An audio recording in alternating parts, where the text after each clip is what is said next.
May Day సందర్భంగా May Day వర్ధిల్లాలికి సంబంధించిన బ్రాండ్మైన నేను ఎస్ఎఫ్ఐలో మీరు ఉన్నప్పుడే నేను గుర్తించాను మిమ్మల్ని. ఇప్పుడు ఏదో చెప్పండి. ఇప్పుడు వామపక్ష భావజాల నుంచి చాలా రోజులైంది సార్ బయటకు వచ్చి, అయినా కూడా మరి కార్మికుల పక్షాన సార్ పుట్టుకతోనే వామపక్ష భావాలు అనేది ఒక్కసారి వస్తే దానికి చచ్చిపోయేంత వరకు ఉంటుంది సార్, అది మాత్రం వాస్తవం. మెయిన్గా అది కరెక్టే సార్. తర్వాత 2001 తెలంగాణ ఉద్యమంలో పాల్గొన్న తర్వాత కొంతవరకు రాష్ట్ర సాధనలే అంశంగా ఎన్నో పోరాటాల్లో పాల్గొనడం జరిగింది. దానిలో మా థామస్ అన్న గారు ఉన్నారు. తర్వాత ఐఎఫ్టీ నుంచి కూడా ఇంతకుముందు కిరణ్ కుమార్ గారు ఉండే రాష్ట్ర అధ్యక్షుడు, మిత్రుడు, నాకు మంచి మిత్రుడు. మేము మిలియన్ మార్చిలో కూడా కలిసి పనిచేసాము. అతను కూడా స్వర్గీయుడయ్యాడు. మరి ఈరోజు మీరు అన్నట్టు పాట రూపం కాకుండా కొంచెం కవిత రూపంలో మరి ఆనాడు జరిగినటువంటి అంశం, చికాగో నగరంలో చిన్న రక్తము చూడరా, ఆ రక్తమే ఎరుపు జెండాగా మారేరా.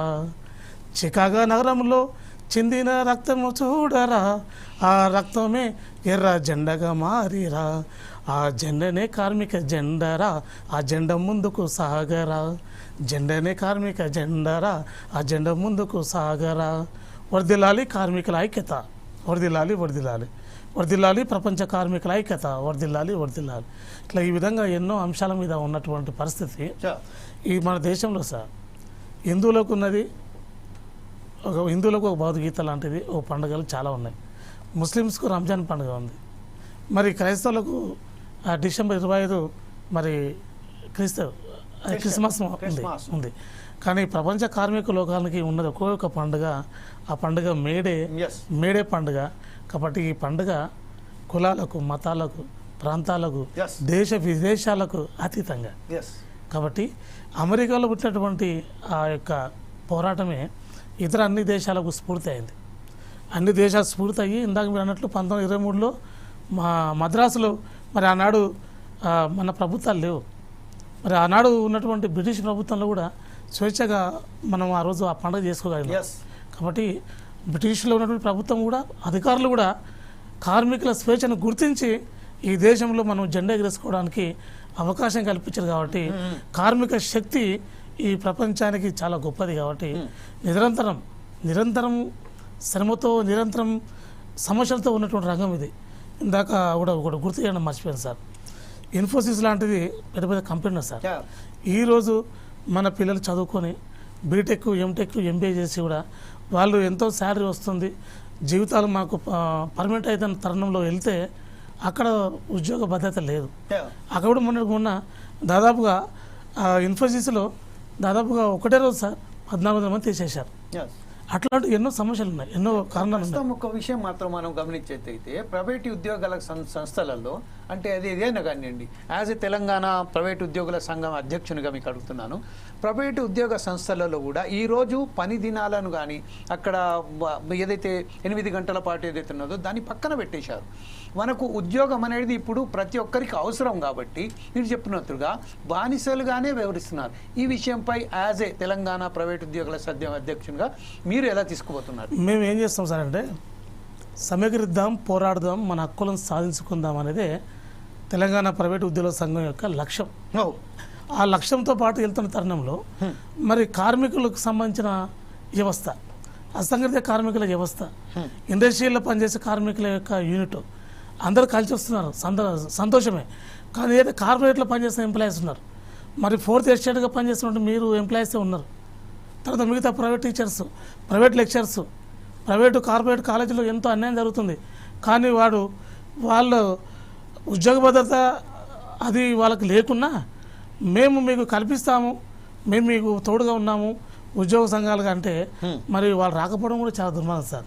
చదువుకున్న వ్యక్తులుగా చాలామంది ఉన్నారు. మరి ఈరోజు మున్సిపల్గా పనిచేసినటువంటి కార్మికులు మేము ఒక పిలిపిస్తే వందలాదిగా వేలాదిగా వస్తారు. కానీ కార్పొరేటివ్ సిస్టంలో మరి మిగతా వైట్ కాలర్ ఎంప్లాయ్మెంట్ అంటారు సార్, వీళ్ళంతా వైట్ కాలర్ ఎంప్లాయీస్. కానీ వీళ్ళు రాకపోవడం దుర్మార్గం అంటే సందర్భంలో వాళ్ళు అక్కడ వీళ్ళను భయాన్ని చూసి, వీళ్ళకు ఉన్నటువంటి ఐచైతన్యాన్ని చూసి, చైతన్యం లేకపోవడం చూసి వారు సమయాన్ని ఎక్కువ చేయించుకోవడం, ఎక్కువ సమయాన్ని పనికి చేయించుకోవడం, జీతాలు సరిగ్గా ఇవ్వకపోవడం. ఇంకొకటి పెద్ద మహమ్మారి ఏదంటే కనీస వేతనాల చట్టం సార్. కనీస వేతనాల చట్టం ఏ కంపెనీ ఎవరు కూడా పాటించలేదు సార్. అసలు మినిమం వచ్చేసి కార్మికునికి మరి 20,000 ఇవ్వాల్సిన దగ్గర 8,000 6,000 ఇస్తుంది సార్. ఎస్ ఎస్ అదే డిగ్రీ చేసినటువంటి స్కిల్స్ అన్స్కిల్ ఉంటుంది సార్. ఎస్ ఎస్ ఆ అన్స్కిల్ అంటే కార్మికుడు, ఓకే. స్కిల్డ్ ఎంప్లాయ్ అంటే డిగ్రీ, డిప్లొమా, ఐటీఐ, బీటెక్ చేసిన వాడు చేసి వచ్చినవాడు వాడు స్కిల్ ఎంప్లాయ్, వాడిని కూడా 10,000 ఇస్తుంది సార్. రైట్. ఈరోజు బీటెక్ ఎంపీఏ చేసినటువంటి క్యాండిడేట్కు ఓకే. 10-12 రూపాయలకు జన అవుతుంది సార్. రైట్. కానీ కార్మిక చట్టం ఏం చూపిస్తుంది? మినిమం 25,000 రూపాయలు ఉంటుంది. రైట్. కాబట్టి ఇవన్నిటి కూడా రూపమాపన అంశాలు ఉన్నాయి. ఈఎస్ఐ లేదు, పిఎఫ్ లేదు, మరి కనీస వేతనాలు మినిమం వేజ్ యాక్ట్ కూడా తుంగలో తొక్కుతున్న పరిస్థితి. కాబట్టి Right. మేడే రోజు ఒకటే కాదు, తరం నిరంతరం పోరాటమే మన లక్ష్యం. కాబట్టి ఈ మన పోర్ట్ సైడ్ ఛానల్ ద్వారా నేను విజ్ఞప్తి చేస్తున్నాను. ఏదైతే మరి వైట్ కార్ జాబ్గా పనిచేస్తున్న ప్రైవేటు లెక్చరర్స్ లారా, ప్రైవేటు టీచర్లారా, మరి ఇన్ఫోసిస్లో పనిచేస్తున్నటువంటి ఎంప్లాయీస్ లారా, మనకు కార్మిక చట్టాలు ఉన్నాయి, ఉద్యోగ చట్టాలు ఉన్నాయి. Right. బాబాసాహెబ్ అంబేద్కర్ గారు చెప్పినట్లు రాజ్యాంగంలో ఎన్నో ఆర్టికల్స్ ఉన్నాయి, ఎన్నో జీవోలు ఉన్నాయి. వాటి కోసం మనం పోరాడదాం, కలిసి రండి అని పిలుపునిస్తున్నాం. Okay, right sir. ఒకసారి కొప్పుల లక్ష్మీనారాయణ గారి దగ్గరికి వెళ్దాం. బహుశా ఇప్పుడు టెక్నికల్ ప్రాబ్లమ్ సాల్వ్ అయినట్టుగా అనిపిస్తుంది.